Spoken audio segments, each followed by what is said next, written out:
नमस्कार दोस्तों, मैं हिमांशु आप सभी का स्वागत करता हूं अपने YouTube चैनल ई सेलिंग ज्ञान में। दोस्तों 1 जनवरी 2022 से फ्लिपकार्ट ने कस्टमर रिटर्न वाले ऑर्डर्स के फी स्ट्रक्चर में बड़ा बदलाव किया है।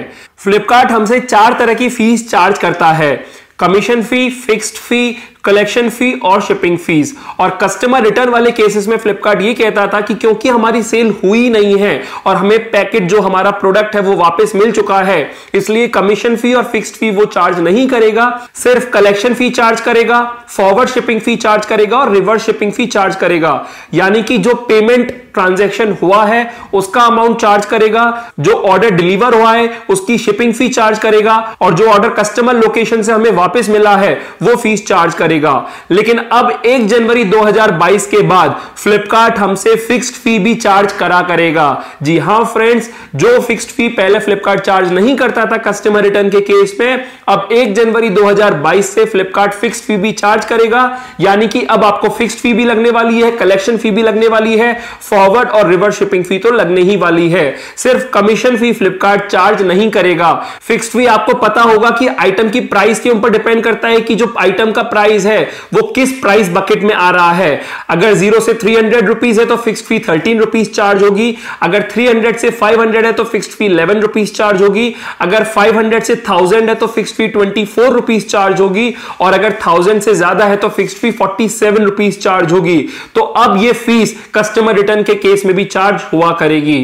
फ्लिपकार्ट में अभी भी अगर किसी सेलर को कोई कस्टमर रिटर्न आता है तो सेलर उसे देखकर परेशान हो जाता है, क्योंकि उसे पता है सेल तो हुई नहीं, तो मतलब कोई इनकम तो जनरेट हुई नहीं, उल्टा उसे अपनी जेब से फॉरवर्ड शिपिंग फी, रिवर्स शिपिंग फी और कलेक्शन फी का अमाउंट देना पड़ेगा। मतलब अगर वो उस ऑर्डर आईडी के अगेंस्ट पेमेंट देखेगा तो उसे नेगेटिव में वैल्यू शो होती थी।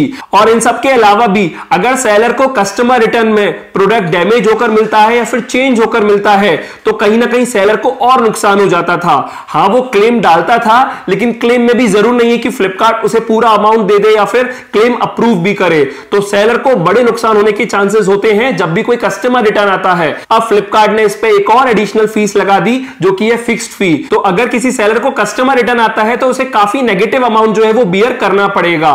तो इसलिए अगर आप फ्लिपकार्ट पर सेल करते हो तो फ्रेंड्स आपको ध्यान रखना है कि आप अपनी प्रोडक्ट की पैकेजिंग अच्छे से करें कि प्रोडक्ट रास्ते में डैमेज ना हो और कस्टमर उसे रिटर्न ना करे।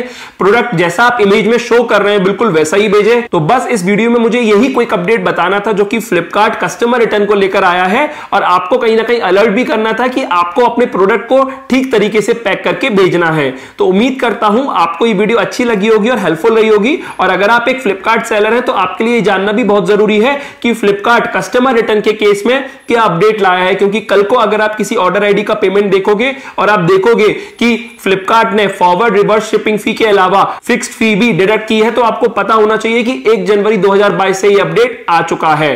तो बस इस वीडियो में मुझे इसी अपडेट के बारे में बताना था। उम्मीद करता हूं वीडियो हेल्पफुल रही होगी और आपको समझ में आ गया होगा।